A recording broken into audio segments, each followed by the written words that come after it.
안녕하세요. 사연 읽어주는 남녀입니다. 오늘도 와주셔서 감사드리며 그럼 오늘의 사연 바로 시작하겠습니다. 안녕하세요. 저는 평범치 않은 삶을 어렵게 꾸려온 사람입니다. 그렇지만 지금 안정된 생활을 하면서 여유라는 걸 갖게 됐네요.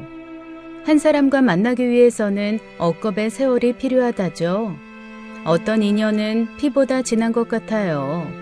이제는 가족이 된 한 사람과의 인연을 풀어보려 사연 채널을 두드립니다. 살다 보면 갈림길에 설 때가 있잖아요.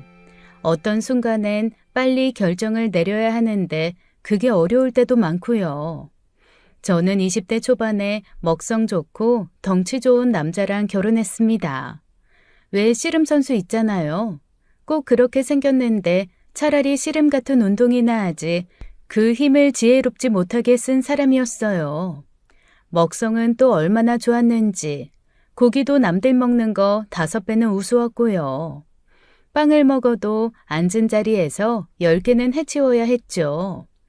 결혼하고 힘든 게 남편 먹성 감당하는 거랑 그 먹 같은 성격 받아주는 거였습니다. 받아준다는 말도 안 맞았어요. 남편이 한번 성질나면 할 수 있는 게 없었죠.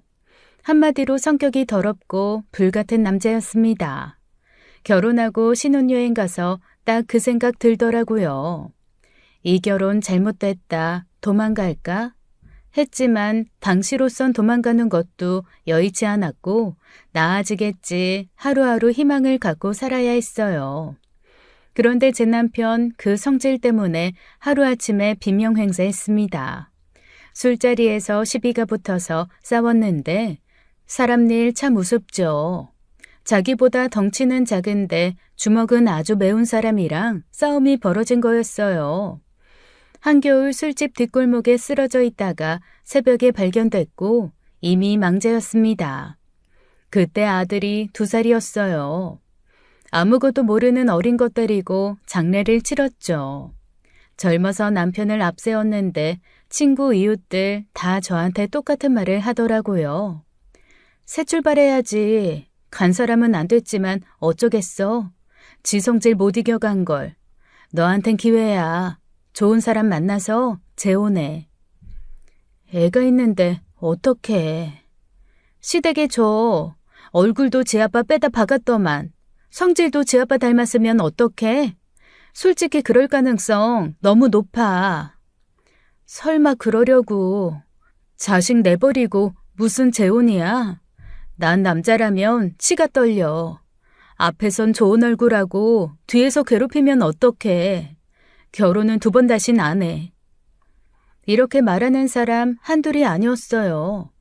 제가 해라, 애는 멋모를 때 시댁에 데려다 줘라 했지만 내 배 아파 낳은 아들 남 주고 팔자 고치고 싶지 않았습니다. 그런데 아들 클수록 조금씩 후회가 되더라고요.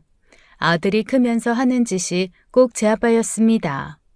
학교도 가기 전부터 동네에서 치고받고 싸우고 더 어릴 때도 얼마나 고집을 부리고 말을 안 듣는지 동네 어르신들이 혀를 찰 정도였어요. 사탕 내놔! 내놓으라고! 당장 내놔! 안 그럼 여기다 때려 부술 거다! 저도 쉬운 엄마는 아니었습니다. 남편 자기 성질 때문에 비명행세했는데 하나 있는 아들까지 두고 볼 순 없었어요. 너 이 녀석, 이게 무슨 짓이야? 당장 죄송하다고 해? 안 그럼 너 오늘 다리 몽둥이 부러질 줄 알아. 얼른 주인 아저씨한테 사과하라고. 무릎 안 꿇어? 수틀리면 보이는 거 다 잡아뜯고 부수고 어린 게 또래보다 살집 많고 덩치 커서 감당하기 힘들었어요. 동네 남자 어른들이 양팔 양발 잡고 우리 집에 데려다 놓을 정도였죠. 동네 시끄럽다고요. 옛날에는 말이야, 말 안 듣는 녀석은 동네 뒷산 나무에 묶어놓고 이 어른들이 돌아가면 물볼기를 때렸다고. 창피한 걸 알아야지. 이 사람 돌이라는 것도 배워야 하는데, 아이고. 세댁, 아들 키우기 힘들겠어. 이 저 눈빛 좀 봐. 어린 게 보통 내기가 아니네. 집에 무서운 사람이 있어야 이 아들 성질머리를 잡을 텐데. 예. 너 이리 안 와? 어딜 또 도망가? 동네 사람들 모두 제 아들만 보면 혀를 차고 자기 집 애랑 못 놀게 단속하더라고요. 그러더니 한 번은 저희 집에 엄마들이 몰려왔습니다. 차영우 엄마 맞나요? 나 학교 학부모 회장이에요. 무슨 일로 오셨어요? 이 집 아들 전학 좀 시켜요. 우리 애들이 영호 얘 때문에 학교를 못 다니겠다고 야단입니다.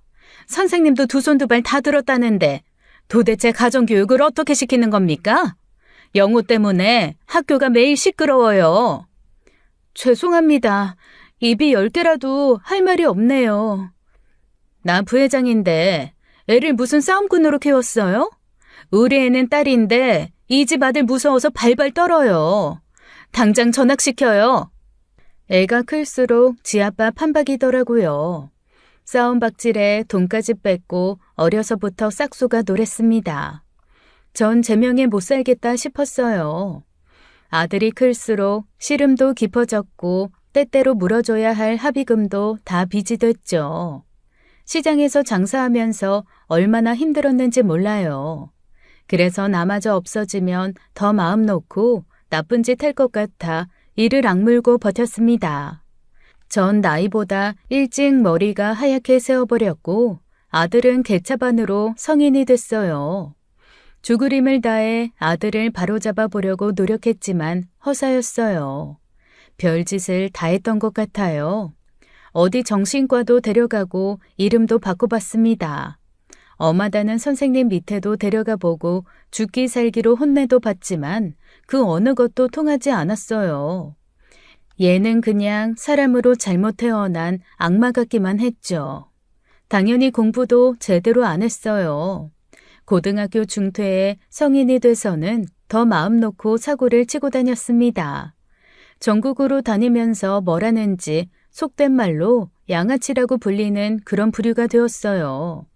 교도소도 수차례 드나들었고 엄마인 전 무시하는 게 일이었죠. 밤마다 눈물로 지샜어요. 저절로 종교를 갖게 되더군요. 밤낮으로 기도하며 아들이 제발 정신 차리기만을 바랐습니다. 그 사이 아들은 동거도 하더라고요. 성격 불같은 거 알면서도 여자들이 따르는 게 저로서는 너무 걱정되고 참 황당하기만 했어요. 2번인가 여자랑 같이 산다더니 결과는 최악이었습니다. 결국 아들한테 맞고 그 여자들 도망가더라고요. 이 녀석아, 주먹 좀 그만 써. 너보다 약한 여자 때리면 좋으냐? 그것보다 더 비겁한 짓이 어디 있어? 그것들이 말을 안 듣고 승재를 돋구니까 그렇지. 가만히 있으면 누가 때려? 너 죽고 나 죽자. 때리려거든 남의 자식들 때리지 말고 차라리 나를 때려라. 이놈의 자식아, 왜 그렇게 엉망으로 살아? 제발 정신 좀 차려. 사람 좀 그만 때리고. 그 죄를 다 어떻게 감당하려고? 에이, 듣기 싫어 죽겠네. 결국 아들은 30살도 되기 전에 전과 12범의 괴물이 되어버렸어요. 제 노력은 물거품이 되어 흔적도 남지 않았죠. 얘는 사람의 거죽을 쓴 것뿐이었고 짐승보다 못한 인격을 갖고 있었습니다. 개만도 못한이라는 표현도 아까웠어요. 강아지가 얼마나 정직하고 충성스러운가요. 어쩌다 이런 녀석을 낳고 부모 자식 인연으로 살게 됐는지 다 제 업보만 같았습니다. 누님, 왜 그렇게 기운이 없어? 점심은 먹었어? 왜? 아들이 또 속 썩였어? 동생, 내가 어쩌다 저런 걸 낳았을까? 이건 족쇄야. 살아도 사는 게 아니라고. 먼저 간 지혜비 판박이야. 생긴 것도 하는 짓도. 내가 죽어야 저 꼴을 안 보지. 그런데 또 어떡해. 내가 낳은 저 화상 나라도 뒤치다꺼리 해야 할 거 아니야. 이건 살아도 사는 게 아니야. 억지로 숨만 쉬는 거라고. 그래도 어떡해. 목숨이 붙어 있으면 살아야지. 장사 오늘 접을 거야. 아이, 우리 가게로 와 같이 밥 먹게. 유진 엄마가 비빔밥 먹재. 뭐 먹고 싶지도 않아. 나 갈게. 누님, 왜 배를 굴러? 자식이 웬수다 정말. 저렇게 착한 사람이 자식은 또 왜 그렇게 낳았대? 하긴 마음처럼 안 되는 일이니까. 안 됐어, 천사 같은 양반이. 결혼해 자식 키우며 알게 됐어요. 인력으로 안 되는 일 있다는 것을요. 제게 유일한 위안이 되는 존재는 어쩌다 키우게 된 강아지 쫑이었어요. 버려진 새끼 강아지를 집으로 데려왔고 요 귀여운 녀석 덕분에 살맛이라는 걸 느꼈습니다. 팔자가 이런 걸 어떻게 하나 많은 밤 우리 강아지 까만 눈동자 보며 울기도 많이 했죠. 돌아가신 친정 부모님은 그렇게 날 아껴주셨는데 초녀 눈이 제일 좋았나 보다 그런 생각이 들더라고요. 힘들 때면 이웃들 덕분에 그럭저럭 사라졌습니다. 오늘은 또 식혜야? 지난번엔 수정과 주더니. 차가워. 이실이면 내놔다 먹어. 강아지는 또 데려왔어? 지 주인만 쫄쫄 눈망울이 아주 초롱초롱한 게 보고 있으면 영락없이 사람이야. 그러게 말이야. 내가 남편 복, 자식 복은 없어도 요요 강아지 복은 있나 봐. 맛있게 들어. 내일 점심때 건너와. 혼자 우두커니 앉아있지 말고. 생판 남도 나한테 이렇게 잘하는데 아들이 이 모양이니 대책이 없었습니다. 남들처럼 평범하게 사는 복이 저한텐 허락되지 않았어요. 아들이 어떻게 사는지 무소식이 희소식이었죠. 그러다 한 번씩 저를 깜짝 놀래켰어요. 어느 날 얌전한 우리 강아지가 요란스럽게 왔다 갔다 불안해하더라고요. 얘가 왜 이러지? 1분이나 지났을까요? 쿵쾅거리는 발소리 들리더니 아들이 불쑥 들이닥쳤습니다. 엄마, 나왔어. 어쩐 일이야? 보니까 아들 뒤로 키가 호리호리하고 빼빼 마른 여자가 빼꼼히 절 보더라고요. 밥 줘. 손님 왔니? 야, 인사해. 엄마, 나 얘랑 결혼할 거야. 배고파. 아침에 라면 하나 먹었더니 배가죽이 등가죽에 붙겠네. 엄마, 갈비 없어? 아들은 그대로 마루에 드러눕고 빼빼 마른 그 여자는 높은 구두를 벗지도 않고 그냥 서 있더라고요. 얼른 들어와요. 녀석이 미리 전화라도 주면 좋았을걸. 누추하지만 들어와요. 자기야, 나 가릴 것 좀. 치마가 짧아서. 내가 줄게요. 서둘러 방으로 들어가 담요 큰 거 하나를 갖고 나왔어요. 그 아가씨 지나치게 짧은 치마를 입고 왔더라고요. 지독한 향수 냄새에 제 머리가 어지러웠어요. 어쩌면 그렇게 화장도 요란하고 차림새도 아슬아슬한지 소파에 앉아 담요를 허벅지 위에 두르고 저한테 고개를 까딱 숙이는데 그렇게 새침할 수가 없더라고요. 전 단박에 알았습니다. 이런 말 뭐하지만 일반적인 직업 가진 여자는 아니었죠. 시장하죠? 영호 넌 미리 연락이라도 좀 주지 그랬냐? 그럼 내가 준비를 좀 했을 텐데. 전 됐어요. 커피면 돼요. 커피? 엄마, 쟨 신경 쓰지 마. 다이어트 한다고 하루 종일 쫄쫄 굶는 애야. 얼마나 독한지 알아? 어머 자기야, 내가 뭐가 독하니? 커피 주세요. 설탕 프림 빼고요. 그래요. 잠깐만 기다려요. 부엌에 가서 정신없이 커피를 탄다, 밥을 차린다, 혼자 분주하다가 갑자기 웃음이 나더라고요. 이 상황이 너무 황당해서요. 찌개랑 밥 올려놓고 그 아가씨 커피부터 탔죠. 커피 들고 나가려는데 깜짝 놀랐어요. 부엌 앞에 그 아가씨가 우뚝 서 있더라고요. 근데 질린 얼굴로 움직이질 않는 거예요. 왜 그래요? 여기 커피 탔는데. 저 강아지 오줌 밟은 것 같은데요? 으, 아이고, 쫑아, 왜 그랬어? 강아지가 오줌을 싸놓은 걸 예비 며느리가 밟은 거였죠. 투덜투덜대면서 화장실로 들어가는데 또 한 번 비명소리가 들렸습니다. 자기야! 여기 벌레 있어! 지네 같은 거! 아, 난 몰라! 그러더니 쿵소리가 나고 조용해요. 얼른 욕실에 달려가 봤더니 글쎄 예비 며느리가 미끄러졌는지 대자로 누웠더라고요.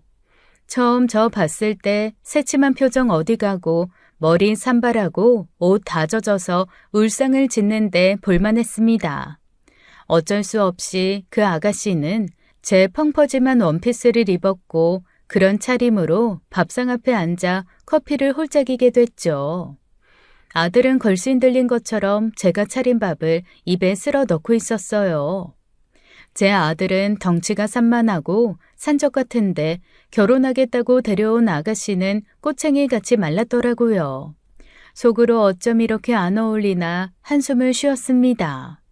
솔직히 제 아들 성격이 파탄 지경인데 이런 남자랑 결혼할 생각을 하다니 용감한 건가 생각이 없는 건가 걱정이 많이 됐죠. 왜 우리 아들을 좋아하나 심란했습니다. 저 거친 성격 어떻게 감당하려고 결혼까지 하겠단 건지 철이 없어도 너무 없었죠. 근데 다이어트 한다고 커피만 마신다는 아가씨가 마른 침을 꼴깍꼴깍 삼키는 거예요. 아들이 미역국을 대접제 들이키는 걸 보더니 자기도 숟가락을 들더라고요. 어차피 차리는 거 아가씨 것까지 넉넉하게 밥이며 국을 퍼놨기 때문에 전 반가웠습니다. 어려워하지 말고 들어요. 내가 봤을 땐 다이어트 같은 건 필요 없어 보이는데. 그럼 조금만 맛만 볼게요. 그러더니 이 아가씨 제가 차린 밥 2공기나 먹더라고요. 정신없이 볼이 터져라 먹는데 볼수록 귀염성도 있고 예뻤습니다. 하지만 이 결혼은 안 되는 거였어요. 내 아들만 좋자고 착한 아가씨 인생 망가뜨릴 수 없잖아요. 제가 잘못 키운 아들 성질머리 어떤지 뻔히 아는데 여자랑 남자랑 결혼해서 잘못 어그러지면 인생 얼마나 힘들어지는지 먼저 살아본 사람으로서 잘 알면서 아무것도 모르는 척 덥석 내 식구 할 수 없었어요. 전 어렵게 입을 열었죠. 왜 굳이 결혼을 하려고 해? 연애를 더 오래 하지. 엄마, 다음 주 일요일이 결혼식이니까 한복부터 맞추셔. 아, 여기 돈. 쪽팔리게 싸구려 사 입지 말고 좋은 걸로. 알겠지? 아유, 돈 하지 말고 좀. 보름 후에 결혼을 한다고? 뭐가 그리 급해? 너희 혹시 속도 위반했니? 그런 건 아니에요. 오빠가 그날밖에 시간이 안 나서. 결혼식하고 뭐 신혼여행 한 2주 길게 갈 거야. 엄마는 아무것도 할 거 없고 그날 한복만 입고 와. 알았지? 아예 고아라서 나올 친척도 없어. 다음 주 일요일이야. 헷갈리면 안 돼. 게다가 한복해 입으라고 준 돈을 보고 넘어갈 뻔했습니다. 그렇게 큰 돈을 척척 내놓는 아들이 오히려 전 무섭기만 하더라고요. 뭐라는지 몰라도 아들은 돈을 잘 벌었어요. 예비 며느리 말로는 아들이 명품도 잘 사준다고 하더라고요. 외제차며 해외여행이며 남부럽지 않게 해준다면서요. 아무리 구하라지만 그 아가씨 부모님 이 결혼 아셨으면 분명 반대했을 겁니다. 이건 여자 입장에서 불행한 결혼이었죠. 하루는 그 아가씨만 따로 만났어요. 아들한텐 비밀로 하고 만나자고 했죠. 2번째 만났을 때도 이 아가씨 새침하더라고요. 전 일부러 속에 없는 말을 했어요. 내 아들 근본 없이 키웠지만 며느리는 제대로 된 집안에서 고르고 싶구나. 그 아가씨는 눈 하나 깜짝하지 않더라고요. 나 너희 둘 결혼 반대한다는 얘기? 네, 알겠습니다. 그럼 헤어지는 거냐? 못 헤어져요. 그럴 수 없는 사이예요. 혹시 억지로 하는 결혼이냐? 그건 아닙니다. 그러더니 무슨 철통 자물쇠를 한 것처럼 입을 안 열었어요. 속이 타 냉커피만 들이키다 결국 솔직하게 말했죠. 아가씨가 착각하는 모양인데 내 아들 좋은 남편감 아니야. 결혼하면 지금 해주는 거 10분의 1도 안 해줄걸? 게다가 내가 잘못 키워서 거칠고 성질머리도 나빠. 결혼은 그런 남자랑 하는 거 아니야. 제가 강하게 말했더니 그제야 그 아가씨 입을 여네요. 모르는 거 아니에요. 성격 불같은 거. 근데요, 자상하고 착한 남자는 저 못 만나요. 제가 양심 없어서 못 만나요. 눈치채셨죠? 저 어떤 일 하는 여잔지. 그래서 반대하시는 거죠? 글쎄, 제가 자기 화류계 직업 때문에 반대하는 건 줄 알더라고요. 그건 아닌데 이 아가씨는 자기 나름대로 자격지심 같은 게 있는 것 같았어요. 전 엉뚱한 말을 갖다 붙였습니다. 아니, 실은 나 시집살이가 엄청 매웠어요. 그거 고스란히 시킬 거거든. 아가씨 보통 내게 아니잖아. 내가 어떻게 시집살이를 시키겠어? 난 순하고 물러터진 며느리 볼 거야. 아가씨는 그래서 불합격이고. 여태 아들 때문에 속 썩어서 난 순한 며느리 볼 거라고. 어머니가 포기하세요. 저 영호 씨랑 안 헤어져요. 이미 부부나 마찬가지니까 그런 줄 아시라고요. 어디가 모자란 건지 그런 척 하는 건지 오늘은 연한 화장하고 와서 이목구비 제대로 보니 배우 뺨치게 예쁜 얼굴을 하고서는 이러고 앉았네요. 한숨이 푹푹 나왔습니다. 겉만 야무질 뿐 이렇게 순진하고 뭘 모르니 그런 아들놈이랑 결혼한다고 설치는 것 같았어요. 전 아들을 불러서도 설득해 봤습니다. 제가 불러서 올레가 아니었지만 예비 며느리 일로 할 얘기가 있다고 하니 오더라고요. 너 그 아가씨 엄청 착한 거 알아? 왜? 뒷조사라도 했어? 결혼하면 잘해줘야지. 못되게 굴면 안 돼. 자식이라도 낳아봐. 엄마 울면서 사는 거 보는 게 제일 불행이야. 아유, 그 얘기 하려고 불렀어? 내가 알아서 해. 엄마는 그냥 한복 입고 혼주석에 앉아있기만 하면 된다고. 아이, 그리고 걔 집도 절도 없는 애야. 나밖에 없다고 절절매는 애를 무슨. 이런 참견 좀 하지 마시오, 어머니. 예? 아들은 더 들을 것도 없다면서 나갔어요. 마음이 한없이 무겁기만 했습니다. 어쩔 수 없이 한복을 맞췄는데 기쁘지가 않더라고요. 주변 사람들한테 아들 결혼한다 알릴 것도 없었어요.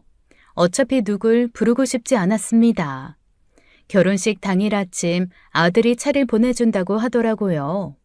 으리으리한 검은색 차가 왔고 양복 차려입은 젊은 남자들이 절 데려가더라고요. 멀쩡하게 차려입었지만 전 알고 있었습니다. 다 깡패 건달지 타고 다니는 애들이었죠. 그늘진 얼굴로 전 생각했어요. 며느리들 그 아가씨 잘해주자고요. 아들 때문에 고생하면 다독여주자고 그렇게 마음먹었죠. 아들 며느리 둘 다 일가 친척 없어 결혼식장은 아들이 같이 일한다는 사람들만 잔뜩 왔어요. 다들 웃고 떠들지만 분위기가 험악했죠. 결혼식장 직원들까지 바짝 얼었더라고요. 어찌저찌 결혼식 마치고 사진까지 찍었습니다. 며느리는 곱게 화장하고 웨딩드레스 입혀놓으니 꼭 유명 배우 같았어요.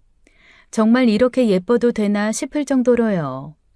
피로연 때 한복으로 갈아입고 나왔는데 절로 감탄이 나오더라고요. 모르긴 해도 아들 녀석이 이 아가씨 외모에 넘어간 것 같았습니다. 새아가 눈부시게 예쁘다. 살다 살다 이렇게 예쁜 신부는 처음 봐. 감사합니다. 저도 모르게 눈물이 나더라고요. 아들 녀석도 그날은 기분이 좋은지 싱글벙글이었습니다. 둘은 제가 사는 동네에서 가장 비싼 아파트, 그것도 로얄층에 신혼집을 얻었어요. 한번 갔을 때 입이 떡 벌어졌습니다. 연예인들 사는 집처럼 대궐 같다고 할까요? 대리석에 뭐에 TV에 나오는 집처럼 꾸며놓고요. 근데 수상쩍은 게 많았어요. 제 아들 녀석 퇴학당해 가방끈도 짧은 아이가 대놓고 장사하는 것도 아니고 검정고시 쳐서 대학 공부에 좋은 회사 취직한 것도 아닌데 뭘 해서 돈을 잘 버는지 안심은커녕 미심쩍기만 했죠. 하지만 제가 알 턱이 있나요? 짐작으로만 떳떳한 일은 아닐 것이다. 씁쓸하지만 예상하고 있었습니다. 아들은 그런 제 마음도 모르고 때때로 목돈을 턱턱 주더라고요. 봉투 열어볼 때마다 심장이 떨렸어요. 몇십만 원이면 모를까 몇백을, 그것도 한 번에 현금으로 용돈이라고 주는데 억지 춘향으로 웃지만 속은 떨렸습니다. 아들이 이래서 번 거야. 아끼지 말고 팍팍 써. 옷도 좀 사고. 아이, 구멍난 속옷도 좀 버리셔. 궁상스럽게 살지 좀 마. 이 좋은 세상에. 알았다. 내일 며느리 보낼 테니까 같이 백화점 가쇼. 가서 그럴듯한 옷도 사고 그래. 걔가 명품 빠삭하니까 뭐 따라다니기만 하면 된다고. 그런데 영호야, 너 무슨 일 하는데 이렇게 돈을 잘 벌어? 엄마한테 속 시원히 말해봐라. 너 불법적인 일 하는 거냐? 그런 돈이면 난 안 받고 싶어. 적게 벌어도 정직하게 벌어야지. 엄마 이렇게 큰 돈 안 필요해. 아, 진짜 줘도 뭐라 그래. 그거 나한테 푼 돈이야. 그러니까 쫄지 말고 쓰라고 좀. 아이씨, 짜증나. 전 그 돈을 하나도 쓰지 않았습니다. 1원 한 장 안 쓰고 한 통장에 다 모아뒀어요. 어쩐지 쓰기도 찜찜하고 그냥 그러는 게 나을 것 같았죠. 전 시장에서 작은 가게하며 외식도 안 하고 짠순이처럼 살고 있었어요. 아껴 쓰는 게 익숙하고 속이 편했죠. 어쩐지 무섭고 찝찝한 아들 돈은 써지지가 않았습니다. 통장에 넣어놓고 쳐다보지도 않았다는 말이 맞을 거예요.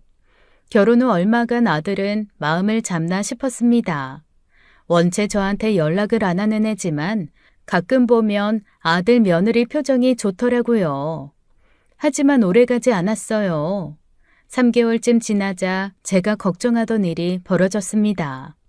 며느리는 몸에 시퍼렇게 멍이 들어 그걸 감추느라 어떤 날엔 선글라스를 쓰고 한여름에도 긴팔 옷을 입더라고요.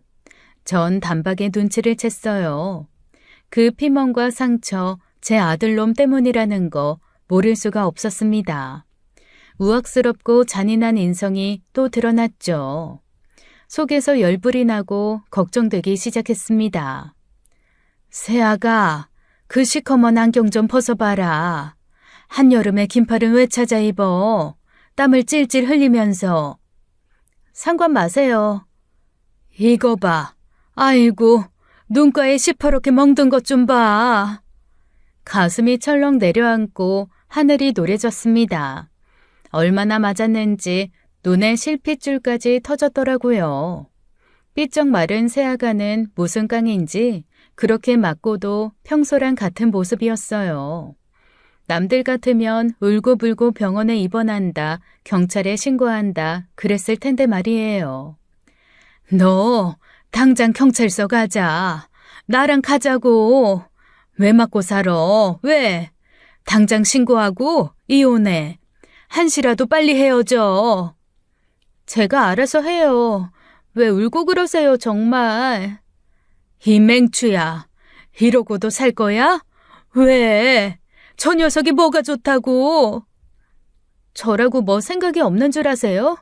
어머니 잔소리 듣기 싫어서 가야겠어요.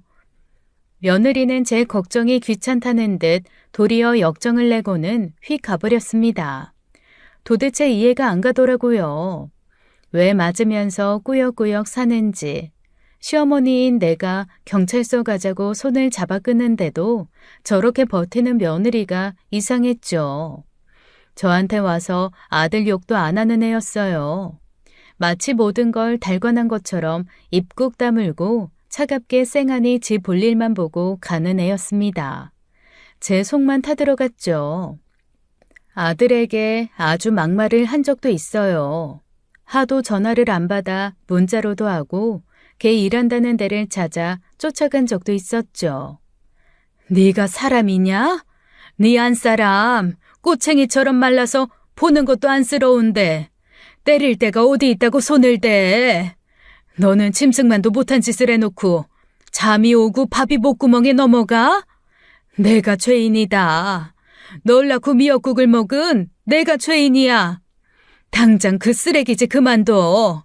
새아가 보내주라고. 내 이걸 그냥 이 서방한테 좀 맞았다고 쪼르르 일러? 아서라, 걘 한마디도 안 했어. 네 욕 요만큼도 안 하는 애야.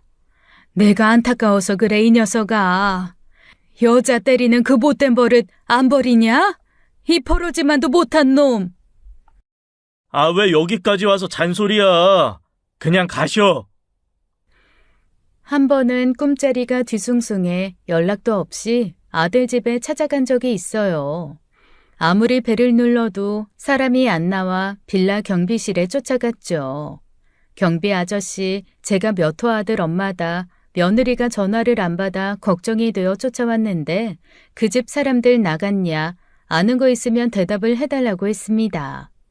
아유, 말을 마세요. 이 그댁 불쌍해서.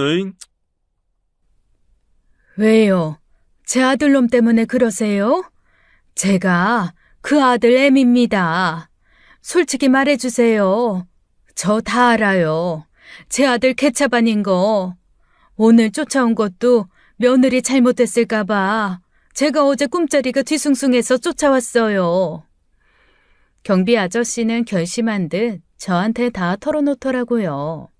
하루가 다르게 그 집에서 부부싸움 소리가 나고 여자 비명소리가 들려서 빌라 사람들 원성이 자자하다는 거였죠. 고급 빌라라서 다들 교양 있고 서로 이웃하며 지내는데 아들 집만 그 난리통이라 다들 쫓아내고 싶어 한다는 거였어요. 경비 아저씨랑 아들 집에 올라갔습니다. 그분이 경비라고 하니까 문이 빼꼼 열리더라고요. 그 틈을 타 집에 들어가 봤는데 세상에, 집이 그런 난장판이 없었어요. 며느리는 코피 자국 있는 채로 머리가 산발이고요. 어디 쓰러져 자다 깨어난 모양인지 애가 눈빛도 흐리고 비몽사몽이었죠. 경비 아저씨한테 택시 잡아달라고 하고 병원에 데려갔습니다. 진단서 끊고 당장 경찰에 신고하자고 했는데도 며느린 끝까지 입을 앙다물고 있었어요. 그리고 저한테 한다는 말이 참고 사는 건 다 이유가 있어요. 이유는 모르셔도 되고요. 맞고 사는 거 참다가 저 세상 가면 어떡할라 그래. 내가 자식놈을 몰라? 그 놈은 인간이 아니야. 악마라고. 이건 사람 사는 게 아니야.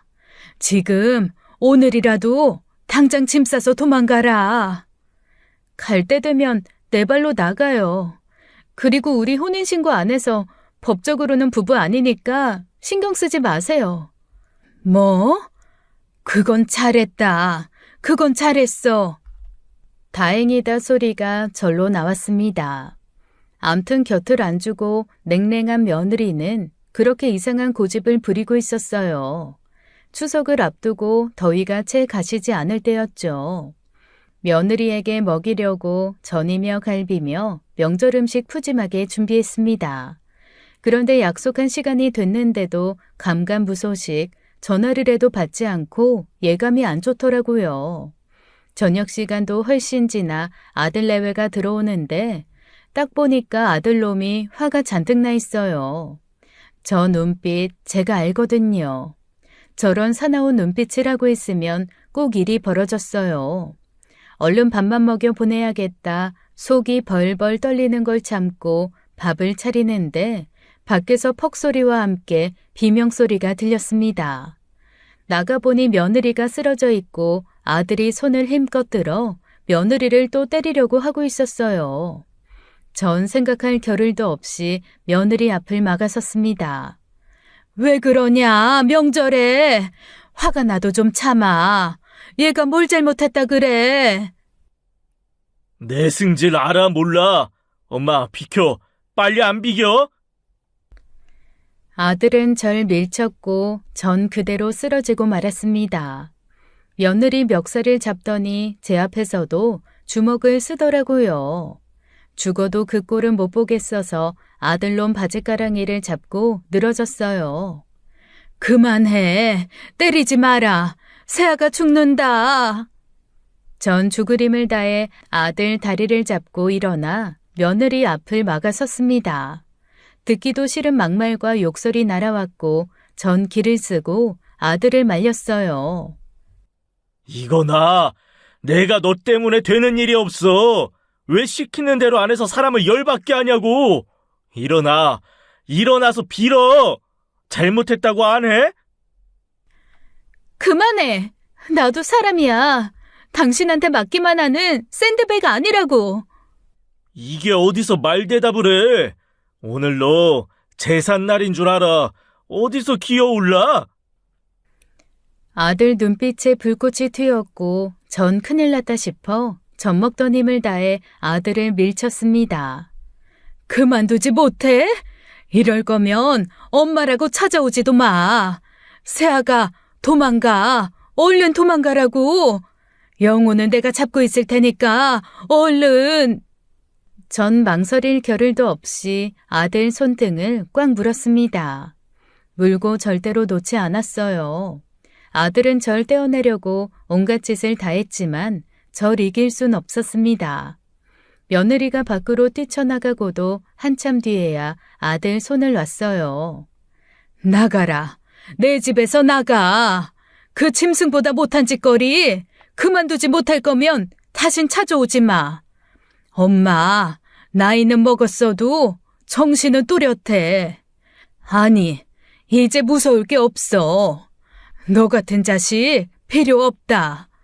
내가 새아가 봐서 여태 참았는데 네 볼성사 나온 짓 더는 보고 싶지 않아.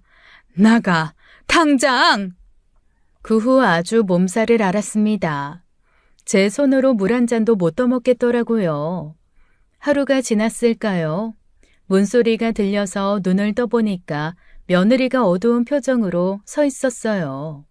제가 기절하듯 누워있으니 와서 절 살피고 물을 떠주고 죽을 먹여주고 간호를 해주더라고요. 가만히 보니까 애도 얼굴이 수척한 게 안 됐어서 제가 밥을 먹었냐고 물었죠. 먹었어요. 난 걱정 마세요.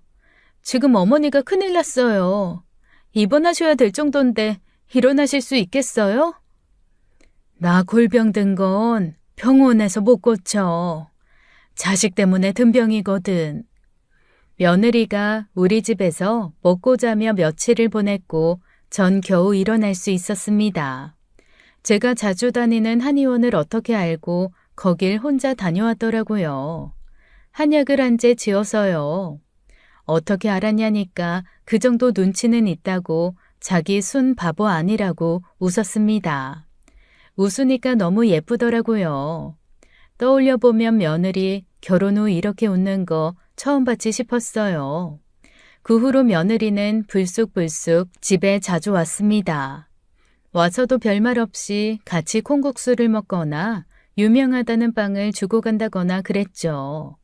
애가 말은 원체 없는 편이었지만 겪어보니 속이 따뜻하더라고요. 속 깊은 아이가 망할 놈의 아들 때문에 이 지경으로 사니 많이 미안하고 안타까웠습니다. 어느 날은 한밤중에 문소리가 나서 내다보니까 며느리더라고요. 어머니, 저 왔어요. 늘 쌀쌀맞던 애가 그날은 눈빛이 풀어져 있어요. 그날은 실실 웃기까지 하면서요. 술 냄새가 진동을 했습니다. 아이고, 어디서 이렇게 마셨어? 어머니, 우리 어머니. 며느리는 저를 덥석 안더라고요. 애가 힘이 빠져서 해실해실 웃는데 어지간히도 술을 많이 마신 것 같았습니다. 제가 꿀물을 타다 줬더니 벌컥벌컥 마시면서 이러는 거였어요. 와, 꿀이다. 꿀 내가 진짜 좋아하는데. 고아원에서는 꿀 한 번도 못 먹어본 거 어머니 모르셨죠? 어머닌 내가 어떻게 컸는지 하나도 몰라. 어떻게 컸는데? 말해봐. 고생, 개고생. 원장은 학교 갔다 오면 숙제할 시간도 안 주고 땡볕에 논일에 밭일에 다 시키고 그 많은 밥도 나보고만 다 하라고 그러고 나라에서 나온 돈은 자기가 다 먹고 우린 맨날 똥국에 단무지만 먹었는데 에이 나쁜 인간. 그리고는 살아온 기구한 사연을 털어놓더라고요. 고등학교 때까지 보육원에서 고되게 살다가 나오려는데 돈 한 푼 안 주고 보육원 일군으로 눌러 앉히려 하더라고요. 일하고 있으면 결혼도 시켜준다면서 동네 허리 꼬부라진 할아버지를 데려왔다나요. 그래서 몰래 도망쳐 나왔대요. 어릴 적 기억으로 얼굴도 기억 안 나는 엄마랑만 살았는데 시장에 자길 버렸다고 자긴 버려진 아이라고 목 놓아 울더라고요. 이렇게 재수없는 애 봤어요? 처음 봤죠? 왜 태어났을까요, 나는? 전 수건을 물에 적셔와 눈물 범벅인 며느리 얼굴을 닦아줬습니다. 보육원에서 도망치듯 나와 찜질방을 전전하다 유흥업소 주방 일을 하게 됐고 거기서 술집 일을 시작했다는 얘기를 하는데 오갈 데 없는 어린애를 그쪽에 발들이게 하려는 수작에 걸린 거였죠. 설거지하고 과일만 깎으면 된댔는데 아니었어. 차라리 공장에 들어갈 걸. 어머니, 난 아무것도 몰랐어. 바보 천치같이 그 사람들이 시키는 대로만 했어. 그래, 알지. 알지, 그럼. 며느리는 펑펑 울면서 거기서 자기를 빼내준 사람이 제 아들이라고 하더라고요. 그때까지 자기한테 돈이며 뭐며 뺏기만 하던 사람들 천지였는데 아들은 아니었대요. 술집에서 빼내주고 사고 싶은 거 먹고 싶은 거 원 없이 해주면서 잘해줘서 결혼까지 하고 싶었다고. 다들 말려도 그렇게 잘해주는 사람 처음이라 끝까지 가보고 싶었다고 하면서요. 그렇지만 맞고 사는 건 더 이상 하고 싶지 않은데 어떻게 하면 좋냐고 절 붙잡고 울었습니다. 어디 멀리 가서 새 인생 시작해.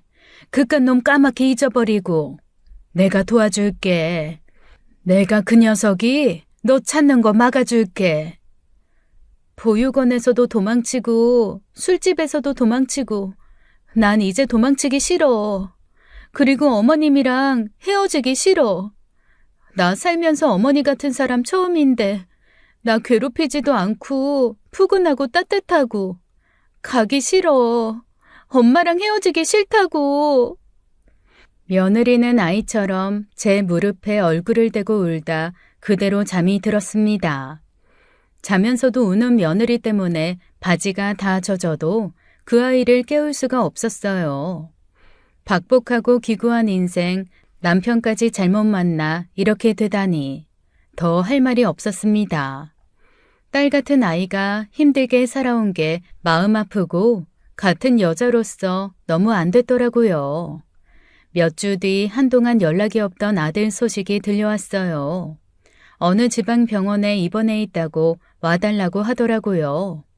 가보니까 엄청 맞아서 얼굴을 알아볼 수 없을 정도였어요. 알고 보니 아들 사업이 어그러졌는데 동업자가 돈 몽땅 들고 도망가고 아들이 그 사람을 찾아다니다 이 난리가 벌어진 거였습니다. 때리고 맞고 잘한다. 듣기 싫어. 널 패는 사람도 다 있냐? 아, 왜 왔는데? 초이나 보낼 것이지. 왜? 또 때리게? 네가 이 지경으로 있어도 수틀리면 사람 때리고도 남을 위인인 거 내가 몰라? 잔소리 할 거면 가라고. 그동안 아들이 돈을 그렇게나 잘 벌었던 건 불법 도박장을 통해서였어요. 그런 일 하는 사람들끼리 무슨 의리가 있다고. 동업자가 돈을 들고 튀어서 아들은 쫄딱 망한 거였죠. 그 돈 찾겠다고 전국을 돌아다니다 이 지역에서 동업자를 만났고 그 패거리랑 싸움이 붙어 얻어 터진 거였어요. 거의 죽을 뻔했다고 하더라고요. 더 최악인 건 이 일로 집을 날린 아들 내외 퇴원 후 제 집에 들어와 살게 됐습니다. 전 앞으로 일어날 상황이 눈에 보였습니다. 그래서 아들 몰래 원룸 같은 걸 알아봤어요. 며느리랑 둘이 거기서 살려고요. 하지만 아들은 이상한 엄포를 놨습니다. 둘이 어디로 사라지기만 해봐. 엄마, 초이 어디로 빼돌리지 마. 냄새가 나. 둘이 작당하는 냄새 말이야. 이 녀석아, 새아가랑 내가 너한테 뭘 잘못했냐? 어디서 뺨 맞고 어디서 분풀이야? 왜 네 댁을 못 잡아먹어서 안달이냐고. 숨 좀 쉬고 살자, 이 못난 자식아. 아들은 성격이 더 포악해져 며느리를 쥐잡듯 잡더라고요. 말리는 저한테도 폭력적으로 대했고요. 매일이 살얼음판이었어요. 뭐에 쉬었나 싶을 정도로 아들 녀석은 폭주기관차처럼 굴었습니다. 수시로 며느리랑 저는 맨발로 집을 뛰쳐나가야 했죠. 핸드폰이고 지갑이고 하나도 없이요. 정신없이 뛰어다니다가 새벽에 벤치에 앉아 둘이 손 꼭 붙잡고 오들오들 떤 적도 있어요. 전 며느리가 안쓰러웠습니다. 이게 뭐야, 새벽 이슬 맞고. 나야 다 살아서 괜찮지만 새아가 너는 앞날이 창창한 것이. 아휴, 미안하다. 내가 자식 잘못 키워서 할 말이 없다. 어머니는 어머니고 저 인간은 저 인간이죠. 난 이거 운명의 장난이라고 봐요. 어떻게 어머니 같은 사람한테 저렇게 개차반 같은 욕도 아까운 인간이 나왔을까요? 그건 그래. 욕도 아깝다. 나야 부모된 책임감 때문에 이러고 살지만 넌 이럴 필요 없어. 날 밝으면 내가 네 지갑이랑 구두 챙겨올게. 어디 멀리 가. 해외라도 가. 제발. 그런데 이 멍충이가 절 졸졸 따라오는 거였어요. 꼭 우리 강아지 쫑이 같았습니다. 저 좋다고, 제가 주는 밥 좋다고 그렇게 안 떨어지는 거였죠. 며느리는 아예 절 엄마처럼 손도 잡고 잠도 꼭 저랑만 잤어요. 목욕탕도 같이 가고 시장도 같이 보고 제가 가끔 동네 성당에 나갔는데 거기도 처음 가보더니 신기해했습니다.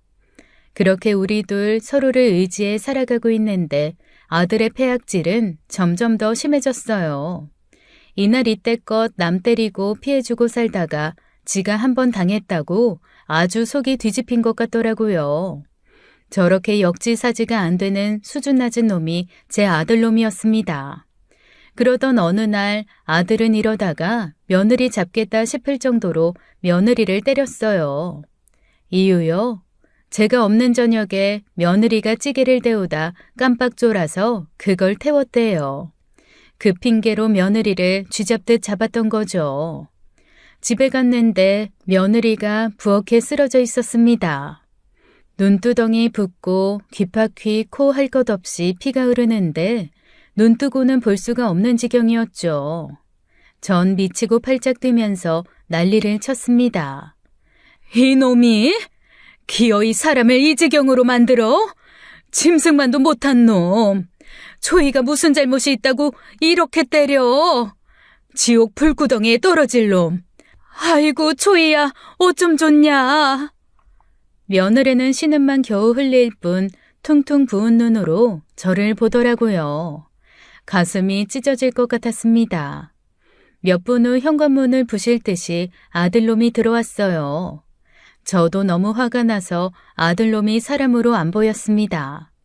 그 즉시 경찰에 신고했고 경찰이 오는 동안 펄펄 뛰는 아들을 막아섰어요. 정말 죽을 각오를 하고 의자를 그 녀석한테 던지고 식탁을 밀어맞고 방어를 해야 했습니다. 아들은 괴물같이 식탁을 뛰어올라 저를 밀쳤고 그대로 넘어진 제가 피할 수 없을 때 하늘이 도와 경찰이 도착했더라고요. 아들놈은 지구대로 끌려갔지만 무슨 놈의 법이 물러터졌는지 곧 훈방 조치되어 나왔습니다. 전 며느리를 동네 아는 동생네로 보내고 뒤늦게 다리가 너무 아파 병원을 찾았죠. 그리고 무릎 슬개골이 부러진 것을 알게 돼서 입원해 수술을 받게 됐어요. 며느리가 지극정성으로 절 간호하는데 어느 날 아들 녀석이 과일 주스를 들고 찾아왔더라고요. 기겁을 했습니다. 왜 왔냐고 물었더니 또 기분 나쁘다고 난리법석을 떨어요. 같은 병실 사람들 하나 둘 휴게실로 나가더라고요. 척 보면 아는 거였죠. 저도 며느리랑 나왔습니다. 새아가, 저 화상 안 보이는 데로 가서 우리 둘이 살자. 그래요, 진짜. 나쁜 놈. 아니, 벼락 맞을 놈. 어머니, 저런 인간은 자식도 아니에요. 어찌 저런 괴물과 부모 자식 인연이 되었나. 이제는 저도 지칠 대로 지쳐버렸죠. 얼마 후 퇴원을 준비하는데 며느리가 찾아왔어요. 평소답지 않게 당황한 얼굴하며 낌새가 이상했습니다. 그러더니 대뜸 돈을 빌려달라고 하는 거였어요. 어머니, 그 이한테 비밀로 하고 제발 100만 원만 빌려주세요. 100만 원을 대뜸 빌려달라며 애걸복걸 하더라고요. 생전 저한테 돈 빌려달라고 한 적 없는 애였죠. 그런데 얼굴이 하얗게 질려서 누가 쫓아올 것처럼 매달리는 거였습니다. 전 직감으로 알았어요. 얘가 아들한테서 도망을 가려는구나. 눈치를 채버린 거죠. 전 급하게 환자복을 벗고 며느리 손을 잡고 은행으로 갔습니다. 그리고 미련 없이 제가 가진 전 재산, 통장 전액인 6천만 원이 넘는 돈을 탈탈 털어 현금으로 인출해줬어요. 10,000원 한 장, 1,000원 한 장 아끼고 싶지 않았습니다. 통장으로 이체하면 돈 귀신 아들한테 들킬까봐 그렇게 한 거였죠. 며느리는 사방을 살피면서 불안해하고 있었어요. 이거 내 전 재산이다. 100만 원이에요? 6천만 원이 넘어. 너 이 돈 무슨 일이 있어도 지켜야 한다. 그 녀석한테 빼앗기면 안 돼. 어머니, 이거 어머니 전 재산 아니에요? 이거 다 가져가시고 100만 원만요. 빨리요. 난 돈 필요 없다. 너 다 가져가. 전 그 돈을 비닐에 몇 번 또 보자기에 싸서 얼른 며느리 품에 넣어줬어요. 저도 진땀이 막 나더라고요. 일이 잘못될까봐 속이 덜덜 떨렸습니다. 당장 떠나. 뒤도 돌아보지 말고 가. 도망가서 다시는 찾아오지 마라. 이름도 바꾸고 머리도 싹 잘라. 아무도 못 알아보게 다 바꿔. 착한 남자 만나서 결혼도 하고 자식도 낳고 남들처럼 한번 살아봐라. 그 괴물은 싹 잊고 어여가 어여. 어머니, 그 녀석 쫓아오겠다. 빨리 가. 며느리는 펑펑 울더라고요. 도망가려는 자신을 덥석 큰 돈을 주며 보내주는 제가 너무 고마웠던 모양이었죠. 그러나 전 당연히 해야 할 일이라고 생각했습니다. 안 그러면 하나뿐인 목숨 언제 어떻게 됐을지 모르니까요. 며느리는 자꾸 밀어내는 제 손을 붙잡더니 절 꼭 안더라고요. 그러더니 저한테 큰 절을 올렸습니다. 어머니, 안녕히 계세요. 저 진짜 가요. 죄송해요, 어머니. 울면서 못 일어나는 걸 제가 겨우 일으켜 등 떠밀어 밖으로 내보냈어요. 며느리는 그제야 뒤도 안 돌아보고 막 뛰어가 택시부터 타더라고요. 택시 떠나는 걸 보고 나서야 맥이 탁 풀렸습니다. 그때부터 눈물이 흐르기 시작했어요. 아까는 다급하니까 그런 것도 몰랐고요. 고생했다. 정말 고생 많았어. 훨훨 날아가라. 고생도 아픔도 없는 곳으로 훨훨. 꼭 손가락 하나 떼어낸 것처럼 가슴이 아팠어요. 그새 정이 든 며느리를 이렇게 떠나보내야 한다는 게 너무나 애달파 펑펑 울었죠. 전 다시 병원으로 돌아왔습니다. 퇴원 수속을 밟으라고 하는데 뭘 어떻게 해야 할지 아무 생각도 들지 않았어요. 제가 가만히 앉아 울기만 하니까 간호사 한 분이 와서 도와주더라고요. 계속 오던 딸은 어디 갔냐고 해서 제가 며느리라고 하니까 그런 줄 몰랐다고 퇴원하는데 혼자시냐고 몇 번을 묻더라고요. 전 겨우 몸을 일으켜 짐을 챙기고 병원 밖으로 나왔습니다. 새아가 잘 가고 있냐? 다 잊어라. 내 생각일랑 다 잊고 새 인생 찾어. 택시 안에서 눈물이 줄줄 흘러 혼났어요. 기사 양반이 제 눈치를 보더라고요. 이 병원에서 퇴원하는 길인가 본데 혼자세요? 네, 혼자입니다. 자식들은요? 바쁘다고 하나도 안 왔네요. 키워놔봤자 헛수고네요. 엄마가 아픈데 자식들이 하나도 안 오고. 그러네요, 정말. 무자식이 상팔자예요. 다들 왜 그 고생들을 하고 키우는지. 집에 왔는데 가슴이 뻥 뚫린 것 같았습니다. 어디 가서 안전하게 잘 숨었는지 새아가랑 연락하고 싶은데 그럴 길이 있어야죠. 생가슴 앓으며 그날을 보내는데 그날은 아들한테 연락이 없었습니다. 다음날 저녁 아들은 술에 취해 절 찾아왔죠. 고주망태가 돼서 뭐가 그렇게 분한지 욕을 입에 달고 하더라고요. 전 초연했습니다. 이제 아무것도 두려울 게 없었어요. 자식다운 자식은 진작에 없었고 이제 돈도 한 푼 없고 지켜야 할 며느리도 떠났겠다. 자유로운 몸이었습니다. 돈 내놔. 있는 거 다 주라고. 없다. 어디 와서 행패야? 안 쓰고 모아둔 거 있잖아. 돈 안 쓰고 구질구질하게 산 거 내가 몰라? 돈 내놔. 나 돈 필요하다고. 돈 귀신이 붙었냐? 없어. 있어도 못 줘. 얘 어디 갔어? 엄마 알지? 아이 초이 내 마누라 어디 숨겼냐고. 전 올게 왔구나 싶었습니다. 아들은 돈도 필요하지만 며느리가 여기에 있을 거라 생각한 것 같았어요. 몰라. 돈도 없고 네 안사람 어디 갔는지도 모른다. 애미를 아무리 쥐어짜봐라. 네가 원하는 게 나오나. 인서가 언제까지 그렇게 망나니로 살래? 사는 게 지옥 같지도 않냐? 왜 주변 사람을 그렇게 괴롭혀? 벌 만큼만 벌고 사람답게 살면 좀 좋아? 누구 때문에 내가 이렇게 됐는데 집도 절도 없는 집에 태어나 어려서부터 원하는 건 하나도 갖지 못했어. 내가 괜히 있는 것들 두드려 패고 다닌 줄 알아? 그러면 돈도 나오고 내 앞에서 설설 기는데 어떻게 안 그래? 그렇게라도 살아야지. 왜 나한테 훈계질이야? 차라리 세상 뜨자. 이렇게 남한테 피해주고 사느니 더 못 볼 꼴 보느니 너랑 나랑 손잡고 여길 뜨자고.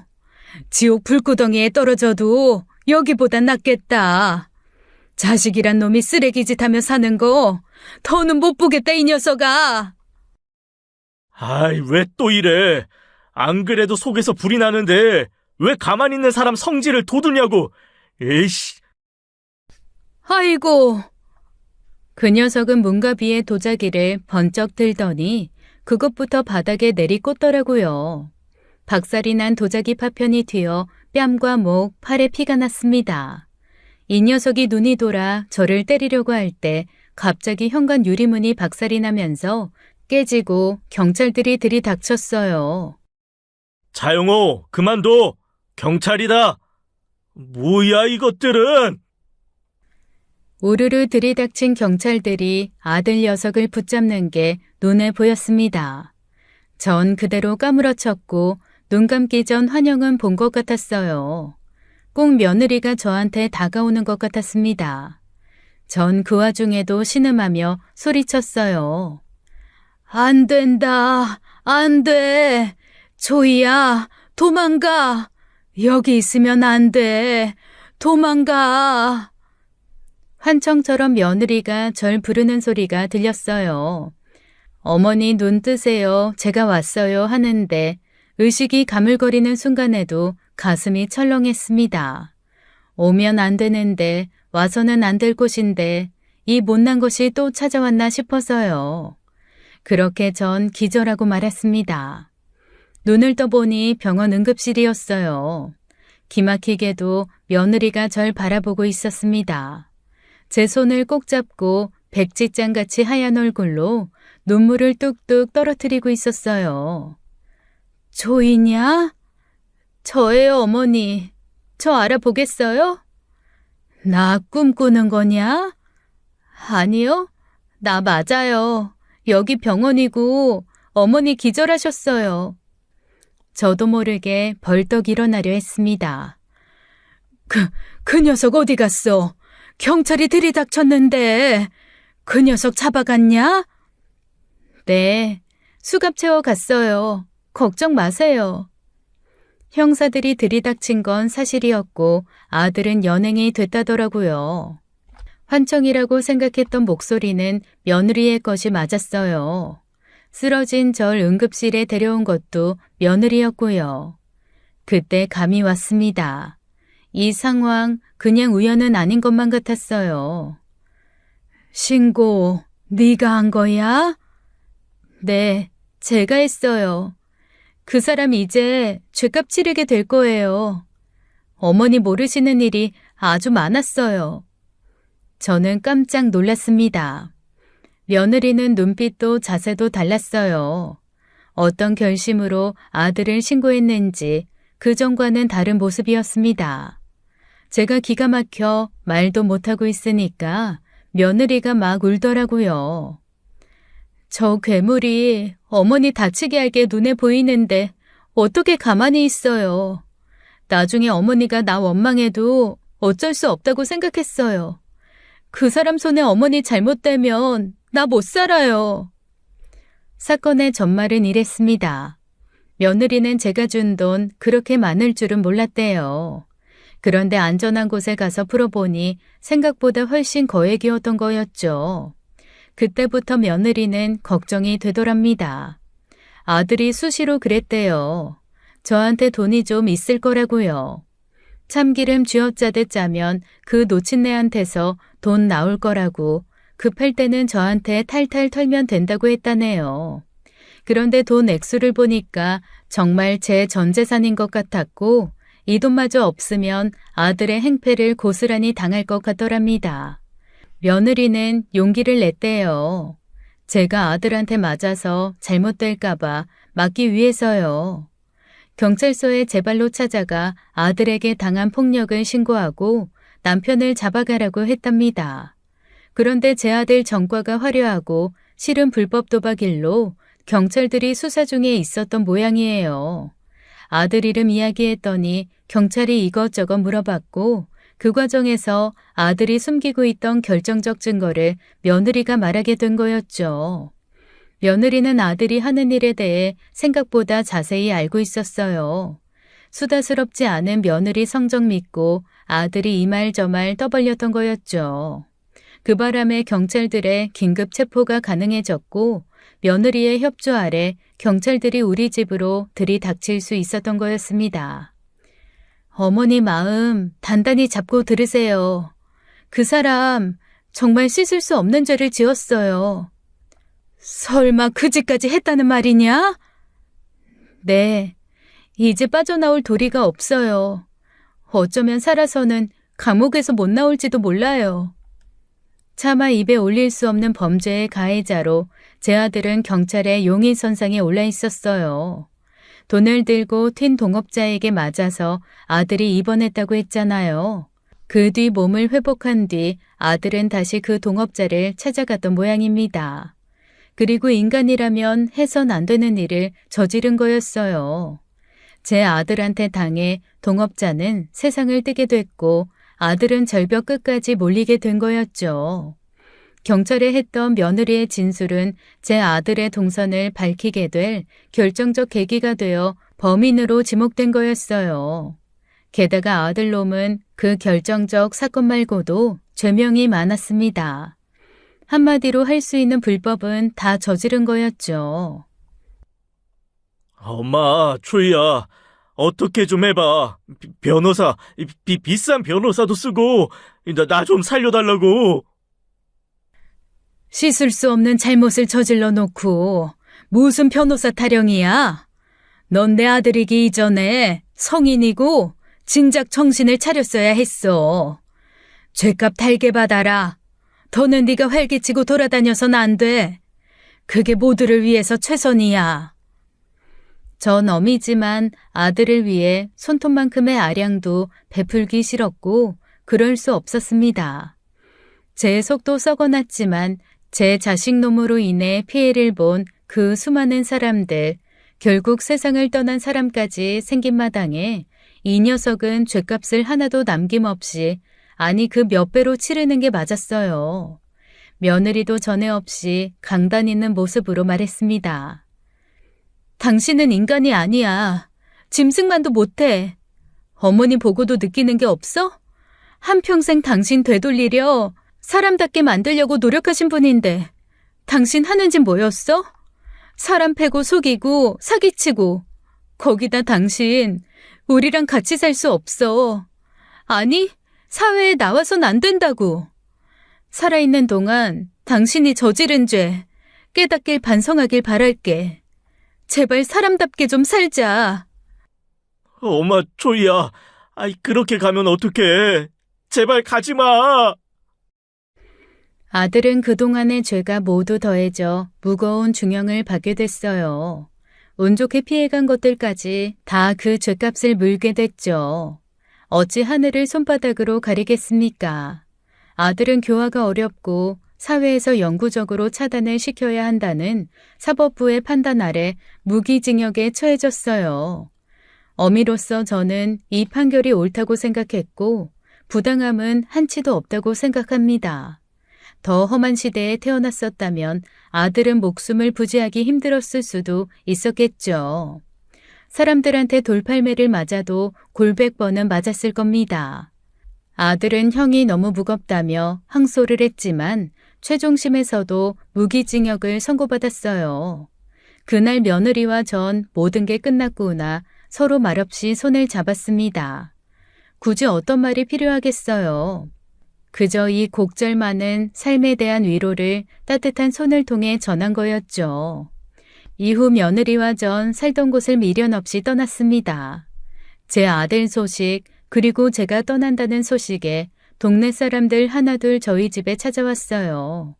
덜어는 울고 또 덜어는 제게 봉투를 건넸죠. 뭘 이런 걸 줘. 동네 사람들한테 패만 끼치고 가네. 가서 잘 살아. 아픈 일은 다 있고. 처음엔 우리도 자네를 오해했어. 그런 아들을 키운 못된 엄마라고. 근데 아니더라고. 그동안 애썼네. 사느라 애 많이 썼어. 조용한 데 가서 마음 추스르고 잘 살아. 결국 저흰 그 동네를 떠났습니다. 탁 트인 바다가 보이는 마을로 가서 정착했어요. 거기서 며느리는 머리 염색기를 배워 작은 가게를 냈죠.